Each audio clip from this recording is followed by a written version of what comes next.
네, 한덕수 권한대행의 출마 선언이 임박했다는 관측이 나오고 있습니다. 그러면서 국민의힘 경선에 어떤 영향을 줄지 이목이 집중되고 있습니다. 네, 한편 각 당 대선 주자들은 TV 토론 등에 집중하며 경선 표심 잡기에 공을 들이고 있는데요. 관련 내용 김철현 경일대 특임교수, 차재환 부산 가톨릭대 특임교수 두 분과 함께 자세히 살펴보겠습니다. 네, 안녕하십니까? 안녕하세요. 예.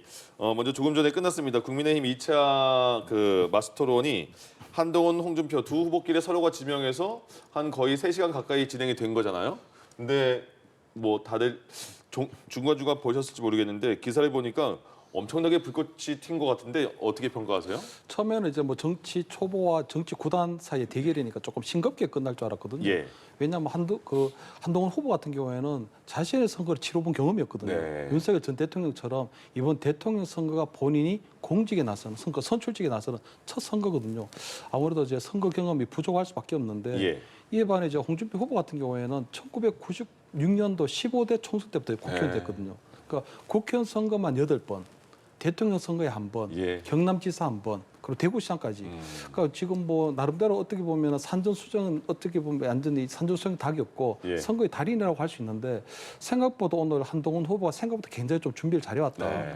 결국 어제 김문수 후보와의 토론에서 나온 것처럼 기본적으로 그냥 한동훈 후보에 대해서는 배신자 프레임, 예. 또 배은망덕하다. 그리고 검사가 계속 정치를 할 수 있겠느냐 하는 이런 부분에 있어 본인이 굉장히 취약한 부분에 있어서는 충분히 방어 논리를 가지고 나오는 반면에 또 홍준표 시장 같은 경우에는 생각보다 지금 그 배신자 프레임이란 그 하나만 가지고 또 그대로 아주 단순한 공격을 한 것 같거든요. 예. 그러다 보니 한동훈 후보가 아무래도 검사가 마치 피해자를 취조하듯이 아주 논리적으로 아주 치밀하게 그걸 빈틈없이 공격을 했기 때문에 예. 오늘 생각보다 홍준표 시장이 어제 김문수 후보에 대해서 한동훈 후보가 하는 것을 조금 갚아주려고 나왔다고 했는데 네네. 본인도 오히려 좀 당한 게 아닌가 하는 생각이 들었고요. 마지막으로 저는 좀 인상 깊게 봤는 게 한동훈 예. 후보가 마지막 발언을 하면서 네. 이제 이 평온한 보통의 삶을 얘기했거든요. 어쨌든 비상계엄 이후에 국민들의 삶이 굉장히 많이 흔들어졌는데 그 속에서 본인이 이번 대선 슬로건으로는 보통의 삶을 얘기했기 때문에 저는 그 부분이 상당히 듣는 우리 시청자들로 하여금 많은 감동을 줬을 수도 있다 하는 생각이 들어서 예. 어제 김문수 토론회 때도 지금 한동훈 후보가 우세성, 예. 오늘 홍준표 시장 사이에서도 우세성. 그래서 나름대로 지금 이런 것들이 아마 2차 경선에 있어서 판도를 바꾸는 예. 굉장히 중요한 어떤 토론회가 됐다 이런 말씀 드립니다. 그럼 토론회에서는 한동훈 후보가 굉장히 점수를 많이 딴 듯한 느낌인데요. 네. 어떻게 평가하세요? 뭐 제3자인 국민들이 봤을 때는 누가 우세했다고 평가하기보다는 예. 두 사람 모두 다가 패자가 아닐까라고 생각할 가능성이 높다고 저는 봅니다. 왜냐하면 사실 오늘 이 토론에 들어가기 전에 홍준표 후보가 어제 김문수 후보와 한동훈 후보의 토론 결과를 이야기를 하면서 예. 어떻게 김문수 후보의 정가를 이야기를 하면서 민주화 과정에서의 그거를 갖다가 이재명 대표하고 비교를 할 수 있느냐 이러면서 상당히 금도를 넘었다고 강하게 비판하면서 오늘 토론은 맞짱이 아닌 막장 토론을 하겠다고 본인이 아주 강하게 나올 것처럼 이야기했거든요. 그러니까 이 토론이 시작되기 전에 기자들이 예. 한동훈 후보에게 물었어요. 이 홍준표 후보가 맞짱이 아닌 막장을 이야기한다. 그러니까 나는 품격 있는 토론을 한다고 했어요. 예. 그러나 결과적으로 내용을 보면 상당히 좀 이 국민들이 지켜보기에는 조금 낯이 부끄러울 정도로 상당히 막말들이 오가는 그러한 것이 됐다는 거죠. 예를 들면 대통령과의 관계를 이야기하면서 이 홍준표 후보가 한동훈 후보 보고 항상 사사건건 깐족대면서 예. 대들었다는 식으로 이야기하니까 그러니까 이 한동훈 후보가 이 깐족이란 말은 상당히 인격 모독적인 그 표현이라는 식으로 이야기하니까 그 말을 안 쓰겠다고 이야기했거든요. 그리고 또 계엄과 관련해서는 또 이 한동훈 후보가 뭐라고 이야기했냐면 이 우리 당이 계엄을 못 막았던 이유는 이 홍준표 후보처럼 대통령이 아부하는 사람들이 때문에 못 막았다는 식으로 예. 또 아부라는 표현을 써서 또 공격을 했어요. 이런 모습들을 보면서 과연 이 당의 뭐랄까요 지금 현재 위기를 과연 이 두 후보가 체감하고 있는가라는 생각을 많은 국민들이 하지 않았을까? 예. 그리고 결국은 지금 이 당을 어떻게 재건을 해서 이번 대선을 승리할 것인가 이야기보다는 계속적으로 두 사람들의 언행을 갖고 계속 시비를 거는 예. 그런 식의 모상태가 되면서 토론이 아닌 약간은 뭐랄까요 상당히 좀 말꼬리 싸움 같은 예. 그런 상황이 되면서 이번 토론을 통해서 새로운 뭔가 기대감을 가졌던 일반 국민들이 이 기대에는 못 미쳤다 그런 생각이 듭니다. 알겠습니다. 네. 자, 이런 가운데 한덕수 권한대행의 출마 선언이 임박했다라는 관측이 나오고 있는데요. 직접 입장을 밝히지는 않았지만 출마 요구를 회피할 수만은 없다라고 말했다는 보도가 나왔습니다. 지금 이런 의중을 어떻게 파악하십니까? 그래서 뭐 3월 5초에 지금 한덕수 대행이 사퇴하지 않겠냐는 이런 요리들이 계속 있거든요. 예. 하지만 저는 한덕수 대행은 결국 불출마할 것이다 이렇게 좀 예상을 하는 게 그래요? 첫째 명분이 없습니다. 예. 왜냐하면 어쨌든 본인이 총리로서 보좌했던 대통령이 파면됐거든요. 그렇다면 본인이 잘못 보좌한 원죄가 있는데 본인이 만약에 대선에 출마하게 된다면 아마 저는 그때쯤 가서 국민들이 한덕수 대행의 그럼 총리직 수행이 제대로 됐는가에 대한 국민적 재평가가 따를 거라고 보이거든요. 예. 그렇기 때문에 저는 일단 명분이 좀 부족하다고 보고요. 아마 지금 화면에도 나오는 것처럼 어제 국회에 가서 예. 추가 경정 예산에 대한 국회 연설을 했는데 추경이라고 하는 결국 이번에 규모가 한 12조 원 정도 되고요. 아무래도 이제 국가가 굉장히 비상시기고 또 경제적 위기, 민생 위기가 있기 때문에 추경을 편성을 했는데 국회에서 심의를 하고 최종적으로 통과도 되기 전에 예. 본인이 만약 그만두고 나오게 되면 아마 저는 그 부분에서도 굉장히 국민에 대해서는 예. 무책임하다는 그런 비판을 받을 수밖에 없다고 보이거든요. 그렇기 때문에 저는 지금 한 대행이 지금 대선에 출마할 수 있는 명분 자체가 지금 굉장히 예. 부족하다. 그래서 일부가 뭐 국민의힘에서 얘기하는 것처럼 빅텐트론에 들어가는 그 부분에 있어서는 저는 한덕수 대행이 자꾸 출마할 것이냐, 예. 출마하지 않을 것이냐 이렇게 애매모호한 입장을 취하는 것이 저는 한 대행이 나름대로 정치적 어떤 목적이 있는 이중 플레이가 아닌가 이렇게 좀 평가를 하고요. 어제 그 국회에서의 어떤 연설이 끝나고 난 다음에 우원식 의장이 예. 한덕수 대행을 자리에 앉혀놓고 네. 할 일과 하지 않아야 할 일을 구분해서 하라고 굉장히 꾸중하듯이 얘기를 했거든요. 예. 아마 그것을 지켜보고 있는 보수 지지층들도 어제 저는 굉장히 실망했을 거라고 보입니다. 왜냐하면 지난 우리 본회의 때 보면 계엄에 대해서 사과하라고 국민들 일어서라고 했는데 김문수 장관은 일어서지 않았거든요. 예. 그 때문에 지금 사실상 우리 국민의힘 경선에서 1위를 달리고 있고 또 박성재 법무부 장관 같은 경우에도 민주당에서 굉장히 큰 고성이 나오고 하니까 민주당 석을 향해서 노려보기라도 했거든요. 하지만 어제 한덕수 대행은 그냥 마치 선생님한테 꾸중 듣는 학생 모습처럼 나름대로 오랜 관료로서 보여줘야 될 정치적 결기마저도 보여주지 못했기 때문에 예.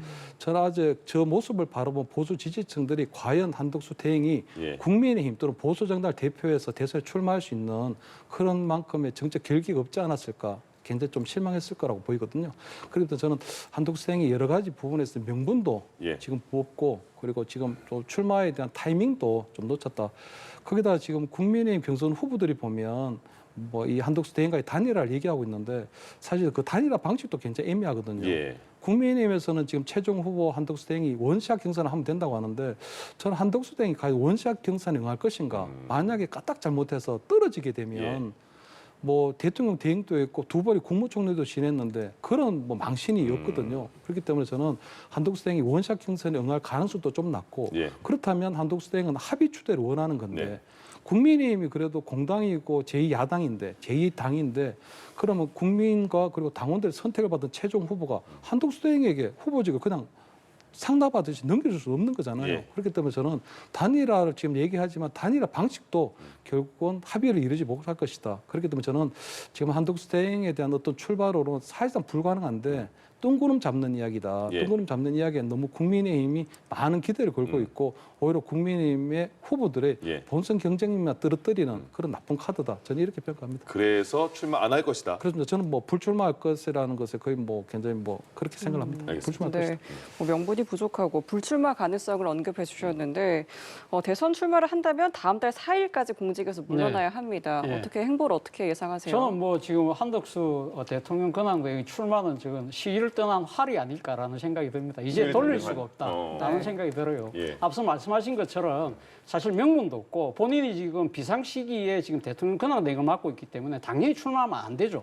그러나 지금 한덕수 대행이 보여주고 있는 이 행보를 보면 이건 전형적인 대선 주자의 행보를 하고 있잖아요. 강주와 울산을 각각 찾았는데 산업 현장만 찾은 게 아닙니다. 예. 소위 말하는 나눔을 실천하고 있는 식당을 방문을 했어요. 네. 뭐 후원금도 주고. 그리고 오늘은 어디 갔습니까? 순국 어무장병 군경 이 지금 추모식에 갔어요. 거기 가서 본인이 상당히 좀 그러니까 눈물을 흘린 장면도 보여주고 하면서 아주 감성적인 장면을 연출하잖아요. 사실은 이 순국 어무 군경은 사실 젊은 층이거든요. 그렇기 때문에 이 젊은 층들이 나라를 위해서 희생한 부분에 대해서 이야기를 하면서 젊은 층에다가도 상당히 메시지를 맞추고 예. 또 이거는 사실 어떻게 보면 안보적인 측면이 있잖아요. 그러니까 네. 보수의 가치하고도 또 맞는 그런 행보를 하고 있고요.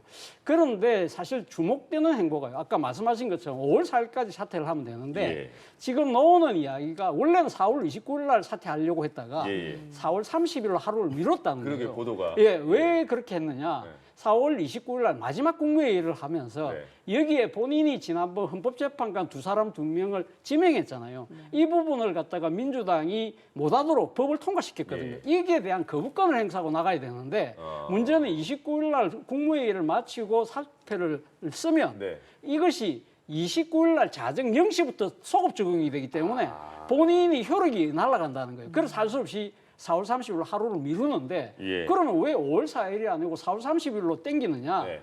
제가 생각했을 때는요. 우리가 이렇게 이야기했잖아요. 대망론이 오고 한덕수 대행이 무소속으로 출마해서 본선 과정에서 단일할 거라고 봤잖아요. 본인은 그런 생각을 안 하는 거예요. 네. 5월 3일 날 국민의힘 후보가 정해지잖아요. 네. 그러면 자신이 미리 그러면 지금 출마를 하고 준비를 하고 있다가 5월 3일부터 5월 11일 등록 전까지 일주일 동안 단일화를 하겠다는 거예요. 왜 그런 생각을 하냐면 예. 만약에 무소속으로 나가잖아요. 예. 그럼 자기가 단일 후보가 될 경우에는 선거 자금을 국민의힘으로부터 받을 수가 없어요. 조직적인 선거 운동을 전혀 받을 수가 없어요. 국민의힘 입장에서도 이 지금 나름대로 제2당인데 이 우리 당의 후보가 없는 상황이면 사실은 이 선거 국고로부터 선거 비용을 지원받지 못합니다. 지난 선거 같은 경우는 200억이 넘는 돈을 받았고 그리고 선거 과정에 썼던 돈을 나중에 보전은 400억 넘게 받았거든요. 예. 600억이라는 돈이 날아가는 거예요.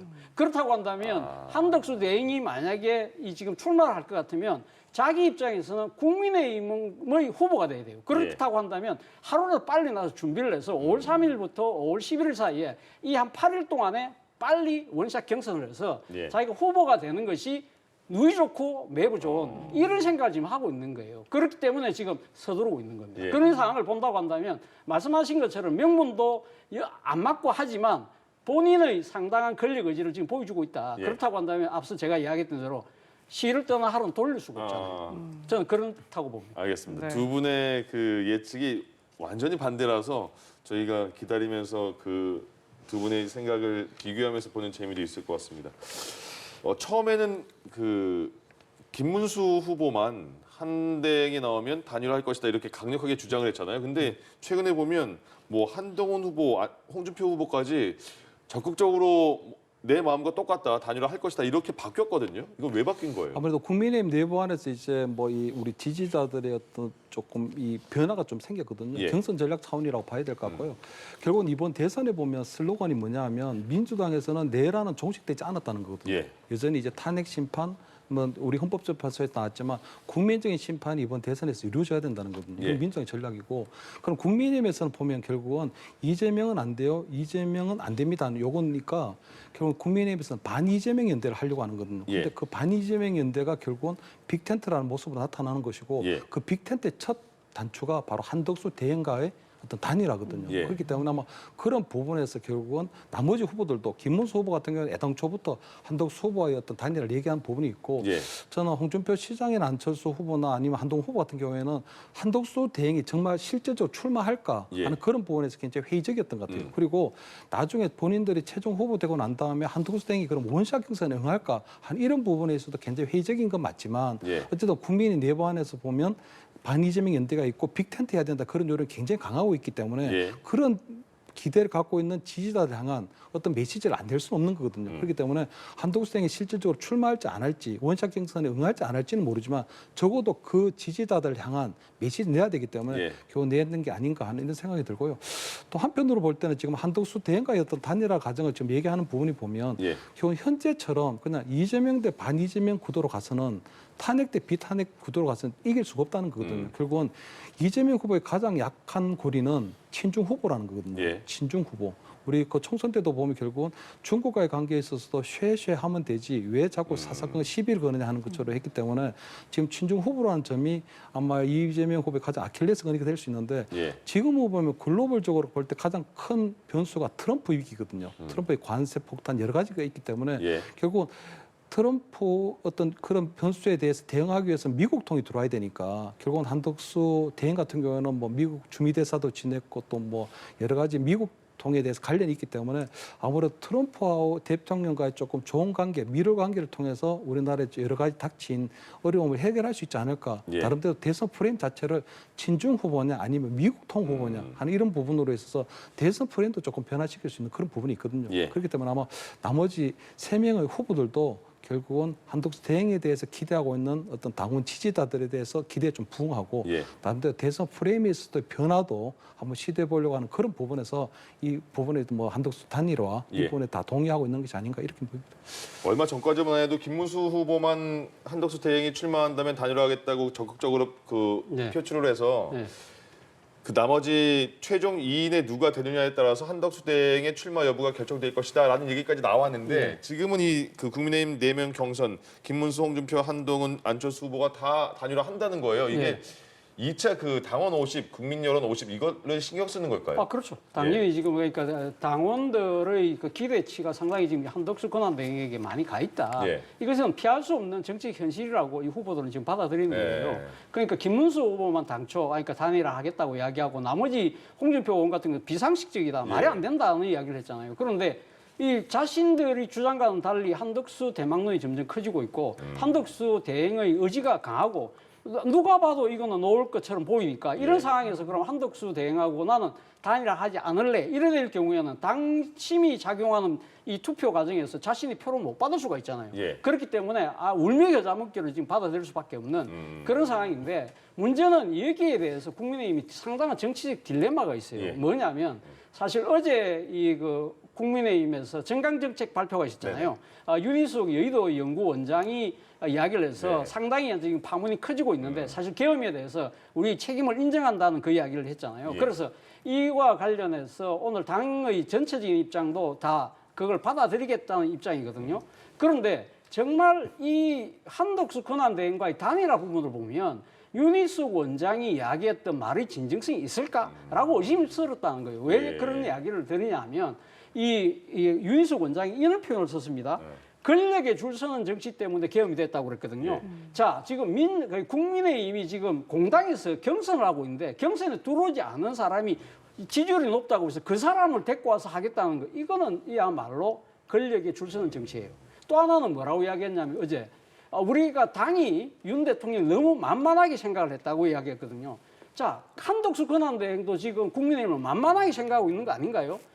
자신이 만약에 국민의힘 경선 레이스에 그러니까 후보가 되고 싶으면 예. 이 공당의 레이스에 들어오는 것이 당에 대한 존중이지. 공당에서 다 진행 다 끝나고 난 뒤에 내하고 하자. 이 이야기는 지금 윤희숙 의원이 이야기하는 우리 당이 그렇게 만만하게 보였다. 이제는 그렇지 않을 거라고 주장하는 거하고는 정다른 180 예. 다른 행보를 하는 거예요. 이런 측면에서 보면 사실은 지금 그러니까 4명의 후보가 다 지금 울며 겨자 먹기식으로 지금 한덕수 권한대행과의 단일화를 이야기를 하지만 예. 이 부분과 관련해서는 제가 봤을 때는 정치적 덕보다는 실이 오히려 더 클 수 있다는 생각이 든다는 겁니다. 예. 네. 이재명 후보는 한대행을 향해서 심판이 자꾸 선수로 뛰려 한다라고 비판했습니다. 공직자의 중립성과 책무를 언급을 한 건데 이 대표의 발언 좀 어떻게 맥락으로 이 읽히셨어요? 대표 발언의 입장에서는 뭐 당연한 이야기를 한 거죠. 그러니까 이 대표 입장에서는 사실 이 한덕수 권한대행이 지금 비상시국에 그것도 딴 것도 아니고 지금 트럼프발 관세 전쟁 때문에 대한민국의 경제가 이렇게 지금 곤도박질 치고 있는 상황이고 뭐 앞서 말씀하셨지만 한덕수 대행이 소위 말하는 경제통이고 대미통이라고 한다면 이런 분이 딱 중심을 잡고 앉아서 이 지금 과도기를 잘 넘어가 줘야 되는데 그런 것이 아니라 연불보다 지금 잿밥에 마음이 지금 들어가 있다고 생각을 하니까 예. 정말 기가 막히지 않겠습니까? 그러니까 이런 이야기를 할 수밖에 없는 것이고 그렇다고 해도 그러면 이런 잘못된 생각을 하고 있으면 민주당 입장에서는 당연히 탄핵을 해야 되는데 탄핵을 할 경우에는 오히려 정치적인 덩치를 키워줄 수 있기 때문에 예. 상당히 고육지책에서 하는 비판이 아닐까라는 생각이 듭니다. 예. 네, 앞서서 이제 한대행의 불출마 가능성을 말해주셨는데 만약에 한대행이 실제 출마할 경우에는 그럼 민주당의 전략은 좀 어떻게 바뀌어야 될까요? 그래서 일단 뭐 이재명 대표의 말씀만 보면 어쨌든 심판으로 뛰든 아니면 선수로 뛰든 둘 중에 하나만 하라는 거거든요. 그렇기 때문에 지금 본인이 볼 때는 지금 현재의 어떤 구도상으로 대선 구도상으로 볼 때는 본인 무난하게 이기는데 아마 한대행 자체의 출마에 대해서 상당히 좀 의식도 하고 나름대로 대선의 막판 변수라고 생각을 하는 것 같아요. 그리고 또 뭐 한덕수 대행 같은 경우에는 어쨌든 피선거권이 있기 때문에 본인이 출마할 수 있는지는 충분히 있다는 거거든요. 예. 하지만 아마 그런 부분에 크게 의식한다기보다는 심판으로 할 건지 선수로 할 건지 이 부분을 빨리 분명하게 하는 것이 좋다고 이렇게 얘기를 하는 것 같고요. 나름대로 또 한마디 보면 저는 이 부분이 좀 의미심장하다 보이는데 공직자는 공직자의 책무가 뭔지를 생각해야 된다고 얘기하거든요. 저는 이 부분이 상당히 조금 경고성이고 예. 협박성으로 들리는 게 결국은 공직자로서 당신이 지금 해야 될 일은 대통령이 부재 중인 상태에서 대통령의 권한 대행의 역할을 충분히 해야 되는데 특히 대통령 어떤 뭐 국가적 비상위기 상황에서 여러 민생위기나 경제위기가 있는 상황에서 본인이 만약 심판이 아닌 선수로 뛰게 된다면 거기에 따른 정치적 책임은 반드시 져야 될 것이다. 만약에 뭐 차기 대선이 치러지고 만약 이정명 정부가 들어서게 된다면 예. 거기에 걸맞는 상응하는 내가 정치적 책임 또는 여러 가지 형사적 책임 이런 것들을 묻겠다고 하는 굉장히 강경한 의조로 보이거든요. 아마 예. 이런 부분들도 아마 한덕수 대행의 어떤 출마 결심에도 영향을 미칠 수도 있다. 그렇기 때문에 아마 이재명 대표 같은 경우는 무난하게 이길 수 있다고 생각하는 대선판에 예. 갑자기 막판 변수로 뛰어드는 한덕수 대행 카드를 상당히 의식도 하고 있지만 이 부분에서 굉장히 강력한 아마 경고성 메시지를 보낸 게 아닌가 이렇게 보입니다. 예, 이런 해석까지 해주셨습니다. 민주당은 오늘 밤 10시에 민주당 경선 마지막 TV 토론회가 열립니다. 마지막 TV 토론회인데 사실 뭐 그 긴장감이 그렇게 뜨겁진 않잖아요. 마지막 그렇죠. TV 토론회 결과는 그리고 어떻게 뭐 큰 변수가 뭐 생길 것인가 그것도 물음표고요. 어때요? 뭐 이 마지막 토론회에서 뭐 결정적인 변수가 뭐 돌출할 가능성은 저는 없다는 생각이 예. 듭니다. 일단 지금 이재명 후보 같은 경우는 상당히 의대명이라고 많은 사람들이 이야기하면서 지금 대세를 타고 있잖아요. 네. 그러니까 지금 당내 경선뿐만 아니라 지금 대외 행보를 하는 거 보면 스텔스 이재명이라는 이야기가 나올 예, 정도로 안 보이죠. 안 보이잖아요. 예. 상당히 은행을 신중하고 있기 때문에 아마 오늘 마지막 토론에서 절대 소위 말해서 정치적 오버하는 단어는 안 쓸 거라는 생각이 들고요.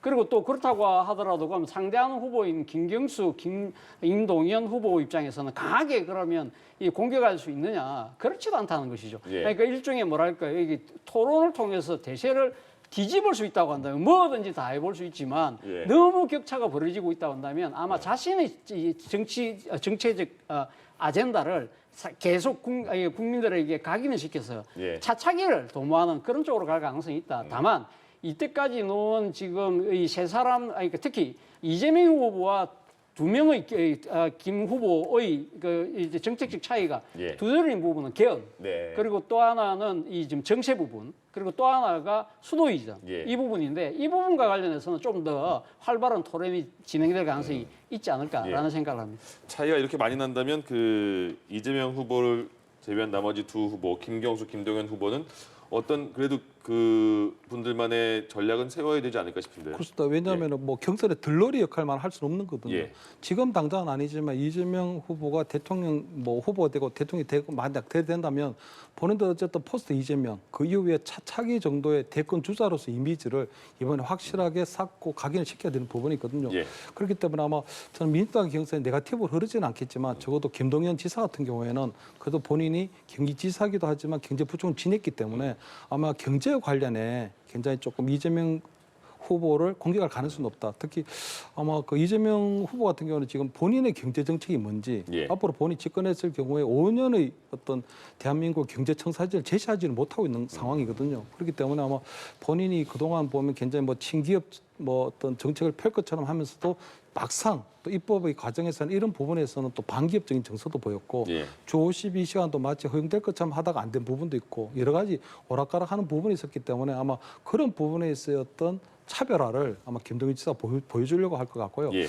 김경수 지사 같은 경우에는 사실상 정치를 할 수 없는 상황이었는데 드루킹 댓글 조작 네. 사건으로. 근데 어쨌든 윤석열 전 대통령한테 정치에서 사면을 받고 이제 정치 제기를 했기 때문에 본인 같은 경우에는 지금 민주당 내에서 과거 구친문계들의 정치적 활동 공간이라도 만드는데 교두보라도 만드는데 본인이 지금 전략하고 있는 부분이 있거든요. 예. 특히 김두관 전 의원이 이번에 출마를 하지 않았기 때문에 네. 본인이 이제 구친문계의 어떤 적통으로 어떤 그런 나름대로 이미지도 사가고 있기 때문에 아마 그런 부분에 있어서는 아마 김경수 후보는 그런 점을 어필할 것 같고요. 예. 다만 지금 기헌과 관련해서는 지금 김경수 후보 같은 경우 굉장히 좀 적극적으로 얘기를 하고 있는데 이재명 후보 같은 경우는 지금 뚜렷하게 이 개헌 로드맵을 분명히 제시하지는 않고 있거든요. 4년 중임제 또는 추천 총리제 하겠다. 뭐 내년 지방선거 때 국민투표에 붙이거나 아니면 차기 총선에 붙이겠다는 정도만 얘기하고 구체적으로 본인이 어떠한 개헌을 할 것인지 어떠한 개헌안을 갖고 있는 것에 대해서는 국민 앞에 제시하지 않고 있기 때문에 아마 그런 부분에서는 김경수 후보가 집요하게 아마 이재명 후보에 대해서 좀 질문하고 아마 약간 뭐 나름대로 질문하는 그런 뭐 토론회가 되지 않을까 이렇게 보입니다. 시청 가이드라인을 주셨네요. 알겠습니다. 네, 그래서 다음으로는 오늘 나온 한국갤럽 여론조사 결과도 보겠습니다. 이재명 후보가 38%로 오차범위 밖에 선두를 유지를 했고요. 이어서 한동훈 8%, 홍준표 후보 7%, 한덕수 대행과 김문수 후보가 각각 6%, 개혁신당 이준석 후보와 국민의힘 안철수 후보 각각 2% 기록했습니다. 지금의 여론 흐름 어떻게 분석하시는지 먼저 여쭤보도록 할게요. 일단 한번 주목해야 될 부분이요. 지금 그 한동훈 후보가 처음으로 갤럽 여론조사에서 1등이 나오는 거거든요. 그동안 보면 국민의힘에서는 김문수 후보가 거의 절대적으로 계속적으로 1등을 해왔는데 이번 경우에는 지금 한동훈 후보가 처음으로 1등 올라왔기 때문에 그동안 아마 국민의힘 내부에서는 탄핵 찬성이냐 탄핵 반대냐 그 안에서 계속 움직였는데 실질적으로 국민적인 흐름에 있어서는 지금 나름대로 국민의힘에서 보이고 있는 탄핵의 강을 건너려고 하는 그 부분에 있어서는 상당히 좀 평가하고 있는 게 아닌가. 그리고 지금 뭐 어차피 지금 차기 대선을 곧 치러야 되는데 대선 본선에서는 탄핵의 강을 건너지 않고서는 치를 수 없기 때문에 나름대로 그런 부분에 있어서는 한동훈 후보가 좀 장점을 보이고 있는 것 같고요. 또 하나 볼 때 그 대신에 김문수 후보는 계속적으로 하락세를 보이고 있는 거거든요. 김문수 후보가 이렇게 3위로 쳐진 거는 처음입니다. 그동안 보면 모든 각종 여론조사에서 김문수 후보가 항상 1등을 유지해 왔는데 이번에 아마 3위로 떨어지면서 김문수 후보가 보여왔던 어떤 탄핵 반대 그리고 어떤 국민의 내부 안에서 탄핵을 반대했던 견고한 흐름이 조금 이제 와해되고 있는 게 아닌가. 그렇다면 지금 국민의힘 경선에서도 보면 지금 4강에서 이제 2강으로 줄어들어야 되는데 그러한 부분에서도 김문수 후보가 나름대로 2강까지는 최종 결선까지는 갈 줄 알았는데 이렇게 되면 김문수 후보가 좀 처지고 오히려 탄핵 반대의 대표성은 홍준표 후보가 좀 가져갈 가능성도 커졌거든요. 그런 변화가 좀 있을 것 같습니다. 그러면 최종 이 다음에 2차 통과는 2위는 누구로 보시는 거예요? 일단 요거는 지금 국민 여론조사이기 때문에 지금 국민의힘 경선 같은 경우에는 그 국민의힘 당원하고 그다음에 그 우리 국민의힘 지지층 기준으로 하기 때문에 요거과는 조금 더 차이가 있는 부분이 있거든요. 그렇기 때문에 아마 그 국민의 경선 안에서는 김문수 후보가 여전히 홍준표 후보보다 조금 다소 우위에 있다. 하지만 어제 오늘의 토론회 한동훈 후보의 토론회 결과가 상당히 막판 변수가 될 수 있지 않을까 이렇게 보입니다. 알겠습니다. 네. 그렇다면 지금 지지율 구도에 영향을 줄 변수가 있다면 좀 뭐라고 보세요? 저는 뭐 그러니까 지금 그 변수를 이야기하기 전에 오늘 나온 갤럽 여론조사가 사실 두 가지 시사점을 갖고 있다고 봐요. 첫 번째는 이재명 대표의 의대명 기세가 결코 그러니까 쉽게 꺾이는 그런 것이 아니라는 것이죠. 사실 어떻게 보면 이 한덕수 대망론이 나오면서 사실은 국민의힘 입장에서는 상당히 이 지금 국민의힘 계열, 보수 계열 후보들이 상당히 단일화할 경우에는 시너지 효과가 커질 것이라고 기대를 했거든요. 그런데 지난주에도 그렇고 이번 주도 그렇고 지난주도 제 기억으로는 보수 후보 다 합쳐갖고 한 29%밖에 안 됐는데 오늘도 여전히 29%라는 거예요. 그러면 그러니까 지금 보수 지지층들이 기대하는 대로 한덕수 대행과 이 단일화를 한다고 하더라도 소위 말해서 시너지 효과가 나오는 것이 아니라 결국 제로섬으로 끝난다. 그렇다고 한다면 이게 여기서 향후 어떤 식으로 한다고 하더라도 이런 그러니까 이 선거 국면 구도를 바꾸기가 쉽지 않다는 것이고 두 번째는 한덕수 대망론의 거품이라는 거예요. 사실은 2주 전에 당시 한덕수 대통령 권한대행이 한국갤럽 여론조사에 처음으로 2%가 나왔거든요.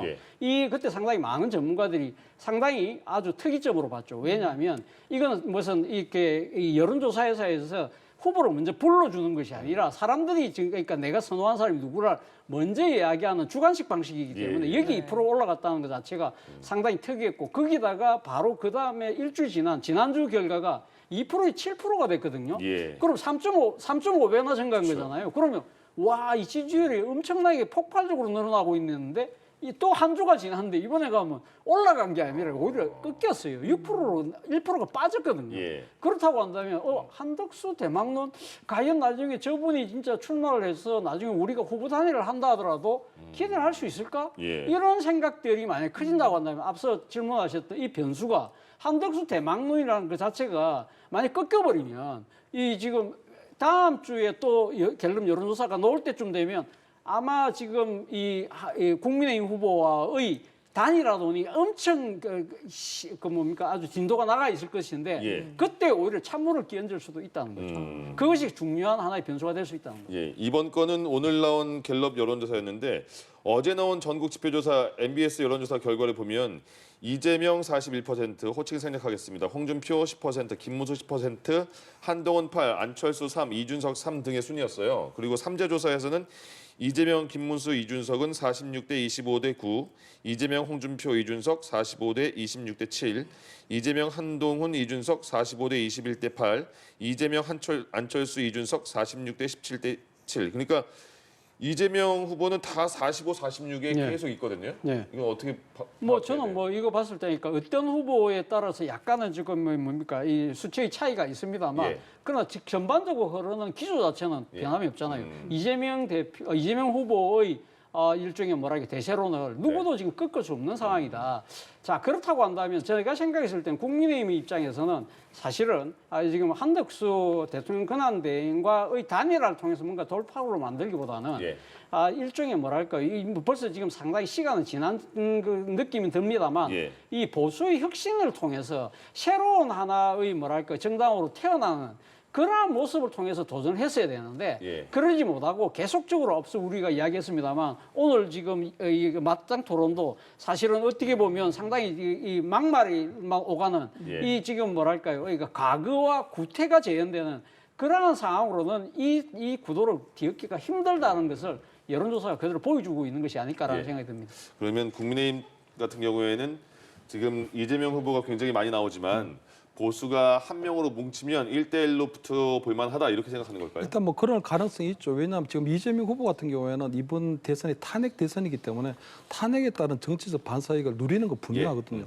거기다가 아마 윤석열 정부가 어쨌든 3년의 어떤 이 국정이 결국 실패로 끝나게 됐는데 그 3년 동안에 윤석열 대통령과 맞선 범야권의 지도자라고 하는 굉장히 강렬한 인상이 있는 거거든요. 예. 그렇기 때문에 아마 그런 부분은 이재명 대표 후보가 결국 다 가져갈 수밖에 없는 부분이 있는 건데요. 지금 보면 또 이재명 후보 같은 경우는 그동안 사실상 그 탄핵되고 난 이후에 파면 선고 날 때까지 조기 대선 행보를 계속 해왔거든요. 예. 그렇기 때문에 아마 대선 주자로서는 가장 앞선 선도 효과라는 것도 좀 있다고 보여집니다. 하지만 국민의힘 후보 같은 경우는 지금 이제 경선이 시작되고 또 탄핵 국면에서 보면은 어떤 조기 대선이라는 것 자체가 금기시화됐기 때문에 그렇죠. 주자들이 실질적으로 어떤 정책을 비전을 제시한다거나 이런 걸 하지를 못했거든요. 그렇기 때문에 아마 국민의힘이 아마 경선을 치르고 난 다음에 최종 후보가 하나 결정되고 나면 나름대로 보수의 결집 현상이 좀 나타날 수는 있다. 예. 두 번째는 지금 드러나지 않고 있는 것이 어쨌든 답을 하지 않고 있는 부동층, 무당층들 한 30% 정도 되니 그 사람들은 아직까지도 아직 누구에게 투표할지 아직 결정하지 않은 상태거든요. 그런 예. 이제 부동층에 얼마나 국민의힘이 새로운 뭐 모습과 또는 새로운 비전이나 어떤 정책을 갖고 어필할 수 있을 것인가 이 부분에서 나름대로 조금 변화가 있지 않을까 하는 생각이 그렇습니다. 알겠습니다. 네, 알겠습니다. 여기까지 차재원 부산 가톨릭대 특임 교수, 김철현 경일대 특임 교수 두 분과 함께 이야기 나눠봤습니다. 말씀 고맙습니다. 고맙습니다. 감사합니다.